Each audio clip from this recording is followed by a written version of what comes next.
College থেকে বাসায় ফিরে দেখলাম বাসা ভর্তি মেহমান। মামা মামির সাথে কয়েকজন ছেলে বসে আছে। ঘরে যেতেই দেখলাম আপুরাও এসেছে। কিছুই মাথায় ঢুকছে না আমার। ব্যাগ রেখে আপুকে জিজ্ঞেস করলাম, ছেলেগুলো কারা? আপুর কথা শুনে যেন আমি আকাশ থেকে পড়লাম। আপু বলল, ওই যে লম্বা ছেলেটা দেখছিস মাথা নিচু করে বসে আছে, ওটা হলো মামার ছেলে, মানে হৃদ ভাই। আর বাকি যে দুজনকে দেখছিস ওরা হলো তার বন্ধু। মামা মামি সহ এরা সবাই এসেছে তোকে বউ করে নিয়ে যেতে। আমি আপুর দিকে গরম চোখে তাকালাম। মজা করিস না আপু, আমি সিরিয়াসলি প্রশ্ন করেছি তোকে। আপু একটু ভ্রুকুচকে আমার দিকে তাকালো। আপু বলল, আমি তোর সাথে কোন দুঃখে মজা করতে যাব?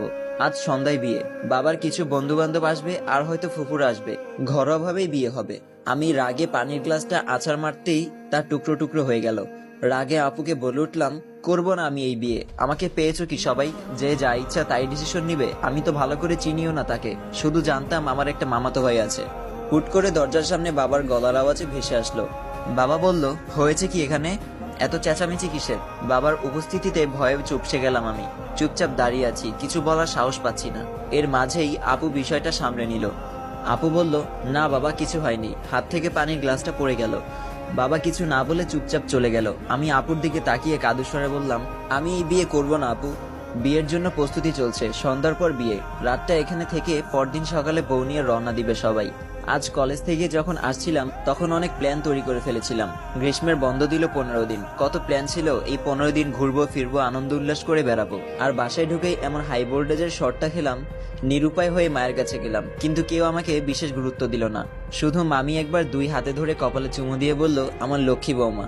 আমি আবারও নিরুপায় হলাম, কেউ আমায় এতটা গুরুত্ব দিচ্ছে না। একটুও মনে হচ্ছে না আমার জন্য এত আয়োজন। আসার সময় খাম্বা মহাশয়, থুকু হৃদ ভাইয়ের দিকে আর চোখে কিছুক্ষণ তাকালাম। এটাই তাহলে আমার মামাতো ভাই? মা একটা লেহেঙ্গা নিয়ে আমার সামনে এসে দাঁড়ালো। আমি এখনো বসে আছি মুখ গোমরা করে। মা আমাকে ওয়াশরুমে নিয়ে গেল। এরপর আপুকে বলল গরম পানি নিয়ে আসতে। এমনিতেও গরমকাল, তার উপর আবার গরম পানি, ব্যাপারটা একটু অসহ্যকর মনে হলো আমার কাছে। তবুও কিছু বললাম না। কেমন যেন একটা ঘোরের মধ্য দিয়ে সময়টা কাটছে আমার, নাকি এটা স্বপ্ন? একটু পর হুট করে ঘুম ভেঙে যাবে, এটাও বুঝতে পারছি না। আজ মনে হচ্ছে সেই একমাত্র প্রাণী যে কিনা কলেজ থেকে আসার পরই বিয়ের পিঁড়িতে বসতে হবে। মা আমাকে গোসল করিয়ে দিচ্ছে খুব যত্ন করে। এর আগে শেষ কবে এমন ভাবে গোসল করালো ঠিক মনেই নেই তার, হয়তো ছোট্টকালে। আমি এই বিয়ে করব না মা, তুমি আব্বুকে বোঝাও। আমি ভালো করে চিনিও না তাকে, কখনো কথাও হয়নি আমাদের, আর হুট করেই বিয়ে। মা বলল, তাতে কি হয়েছে? বিয়ের আগে কি আমি তোর বাবাকে চিনতাম? বিয়ের পরই তো একে অপরকে ভালো করে চিনলাম আমরা। তবুও মা, সে কেমন, ভালো না খারাপ, রাগী না শান্ত, এটাও তো জানি না আমি। অন্তত আমায় একটু সময় দিতে তোমরা। মা বলল, ওসব নিয়ে তোকে ভাবতে হবে না। হৃদ খুব ভালো ছেলে, যথেষ্ট ঠান্ডা মাথার ছেলে। ঠিক তুই যেমনটা চাস ঠিক তেমন। তা না হলে কি আমরা তোকে না বলে এত কিছু করতাম? আর পড়ালেখা শেষ করে দেশে ফিরেছে, এখন ভালো ডাক্তারও। তোকে ভালোই রাখবে সে। চোখের দেখে মানুষ চেনা যায় না মা। মা আর কিছু বলল না, আমাকে লেহেঙ্গা পরিয়ে আয়নার সামনে বসালো। সবাই আমাকে সাজাতে ব্যস্ত। আরশির এখনো বিশ্বাস হচ্ছে না একটু পর আরশির বিয়ে। আর যার সাথে আরশির বিয়ে হচ্ছে সে হলো হৃদ। হৃদ হলো আরশির মামাতো ভাই। সেই ছোটবেলায় দেখেছিল তাকে। চলুন গল্পে ফিরে যাওয়া যাক। এরপর আর আমাদের বাড়িতে আসেনি। আমি কয়েকবার মামার বাড়িতে গেলেও তাকে দেখতে পাইনি। পড়াশোনা নিয়ে বাইরে ছিল সে। এত বছর পর সামনাসামনি দেখার সুযোগ হলো, তাও আবার নিজের বর বেশে। আজ হৃদের ফ্রেন্ডগুলোর মতে একাকার সমন্বয় দুঃখ। হৃদের পিঠে থাপ্পড় দিয়ে বলল, শালা কোন জায়গায় বিয়ে করতে এলি? একটা শালি নেই তোর? আমাদের কি একটা হক নেই? খুব সাদামাটা ভাবে বিয়েটা সম্পূর্ণ হলো আমাদের। এরপর আসলো ঘুমানো নিয়ে দ্বন্দ্ব।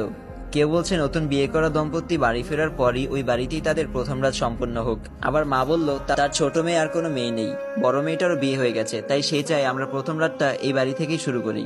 অবশেষে এই বাড়িতেই আমার রুমটা হালকা ফুল দিয়ে সাজিয়ে দুজনকে থাকার ব্যবস্থা করে দিল। আজ আরশির বাসর রাত, ভাবতেই হাসি কান্না সব একসাথে আসতে গিয়েও তালগোল পাকিয়ে ফেলছে। আরশির মতে এটা একটু বেশি বেশি হয়ে গেছে। একে তো হুট করেই বিয়ে দিয়ে দিল, আবার এখন নাকি বাসর ঘরও সাজালো। কেন, একটু সময় নিলে পারতো না তারা? আরশি বলল, আমার মনে একটা প্রশ্ন ঘুরপাক খাচ্ছে, আর তা হলো হৃদ ভাই কেমন, রাগী নাকি শান্ত?